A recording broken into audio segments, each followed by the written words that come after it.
আগামীকাল অর্থাৎ রবিবার অনুষ্ঠিত হতে চলেছে রথযাত্রা।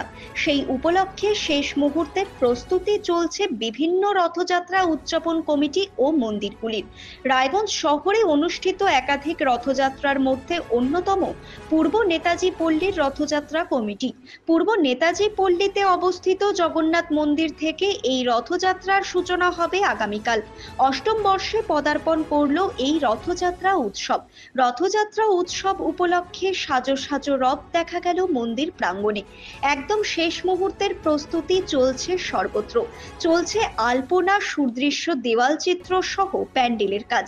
রথের কাজ প্রায় শেষ হয়েছে বলে জানালেন এই রথযাত্রা অনুষ্ঠানের কর্ণধার রতন মজুমদার। তিনি আরো কি জানালেন শোনাবো আপনাদের। বলছি দাদা, আপনার নাম, আপনি ওয়ার্ডে কি দায়িত্বে আছেন? আমার নাম রতন মজুমদার। আমি এখন কাউন্সিলর ছিলাম, এখন কোঅর্ডিনেটর, যেহেতু পৌরসভা প্রশাসক বসেছে এখন আমি কোঅর্ডিনেটর। এটা অষ্টম বর্ষ রথযাত্রা কমিটির, পূর্ব নেতাজি কমিটির পক্ষ থেকে আমি রতন মজুমদার বলছি যে সকল রায়গঞ্জবাসী অ্যান্ড দূর দূরান্ত থেকে ভক্তরা আসে এখানে আনন্দ উপভোগ করে। কারণ আমাদের 7 তারিখ থেকে একদম 16 তারিখ উল্টা রথ। ততদিন অবধি এখানে মাসির বাড়িতে পাশেই, মাসির বাড়িতে এখানে প্রতিদিন পূজা হয়, কীর্তন হয়। সন্ধ্যার সময় কোনো দিন হলো রামমঙ্গল, কোনো দিন হলো গীতা পাঠ। এক এক দিন এক এক ধরনের প্রোগ্রাম এখানে প্রতিদিন 10 দিন ধরেই চলে। সবাই আনন্দ উপভোগ করে এবং আমরা হলো সকালবেলায় থেকেই শুরু, রথের প্রোগ্রাম শুরু। বিকাল 5টার সময় আমরা রথ নিয়ে বেরোই। এদিক দিয়ে গিয়ে ঘড়িমোড় হয়ে বিধাননগর হয়ে আমরা আবার ঢুকে যাই এইখানে। এটা আমার মেন মন্দির আর এটা হলো মাসির বাড়ি। তো আমরা মাঝখানে একটা ডিভাইডার করি, এদিক দিয়ে বেরিয়ে ওই দিক দিয়ে ঢুকে আর কি। তো মোটামুটি 10 দিন ধরে প্রোগ্রাম হয়, খুব আনন্দের সহিত কাটে। ভক্তবিন্দুরা প্রচুর পরিমাণে আসে, সবাই এখানে এসে আনন্দ উপভোগ করে, প্রসাদ প্রসাদ নেয় আর কি, নিজের মতো করে প্রসাদ নেয়, নিয়ে সবাই আনন্দ উপভোগ করে কাটিয়ে দেয় এইসব। আগামীকাল রথযাত্রার উদ্বোধনে কে কে থাকবে?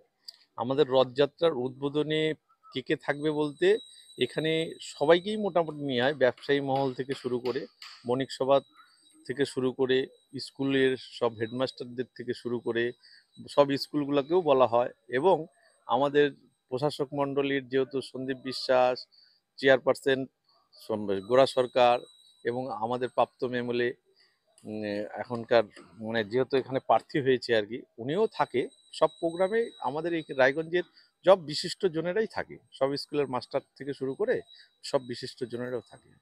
কি বার্তা দিবেন এই যে রথযাত্রার পুণ্যলগ্নে রায়গঞ্জবাসীর উদ্দেশ্যে? বার্তা বলতে রায়গঞ্জ সবসময় শান্তপ্রিয়, এখন রায়গঞ্জ খুব শান্তপ্রিয় জায়গা হিসাবে প্রতিষ্ঠিত হয়েছে। রায়গঞ্জে কোনো মারামারি হানাহানি এগুলো নেই, খুব সুশৃঙ্খল। গোটা রায়গঞ্জের লাইটে আলোয়ময়, খুব সুন্দরভাবে সবাই আছে।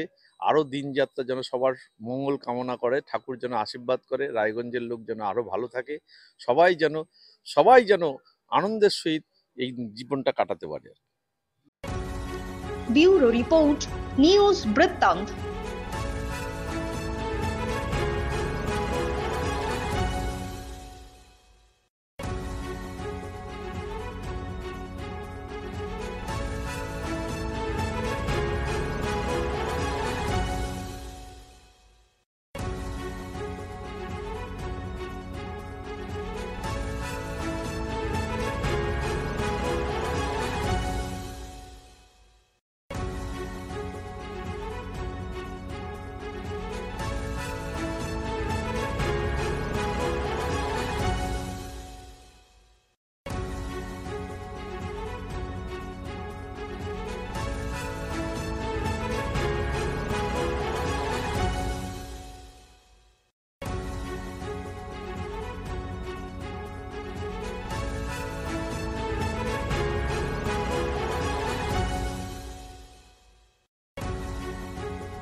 this was your wedding look. Oh my god, Tammy, you look pretty. Dhaka থেকে যখন আইছিলাম এ হগল আমার মা আমারে পরায় দিছিল। It's so authentic, Tammy. I will go for this look.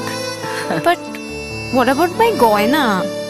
সাদা রঙের রুমালটিতে গোলাপি রঙের কাজ, সব মিলিয়ে দারুণ হবে নতুন কনের সাজ। আমার গয়না আমার শ্রী ঢাকা জুয়েলার্স, আভিজাত্যের গয়না। সব মাই চায় মেয়েকে রাজরানীর মতন সাজাতে, সাজিয়ে তুলতে চায় সোনার গয়নায়। ওরিয়েন্ট জুয়েলার্স, সোনা যা সর্বক্ষণের। ছোট ছোট অনুভূতি, স্মৃতিগুলো থেকে যায় সব সময় আদরে। কুকু কুকু কিরে হলো? আসছি। লকডাউন সময় তো হয়ে এলো। কিছু স্মৃতির ভাজেই তোলা থাকে শুভারম্ভে প্রাপ্তি। 50 বছরের অভিজ্ঞতায় আগ্নেশ্বর জুয়েলার্স, নিখুঁত গয়নার কারিগরি। Agneshwar jewellers, NS road, Raiganj.